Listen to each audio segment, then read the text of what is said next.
Federal Acquisition Streamlining Act, and that was the law that put in place the commercial item preference. And it says quite clearly, if you look it up, whether it's FAR Part 10 or 10 USC 3453, the law is crystal clear for 30 years that step one is to go shopping if you have a need. Step one is to go shopping for existing commercial items. And if you find something that is close and the warfighter says this is good enough, you're legally required to buy it, not stand up a competing developmental program to make a new one. And if the product is not perfect and the warfighter says, I've got a couple of things in it that I really have to have, these are really showstoppers, the acquisition person is supposed to go to the vendor and say, hey, can you put this feature in for us? We'll buy a lot of it, but can you put this feature in? So that question is was supposed to be asked.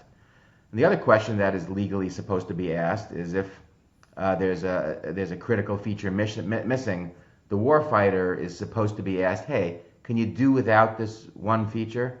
Is this thing still, even without that feature, is this thing off the shelf still better than what you're using right now?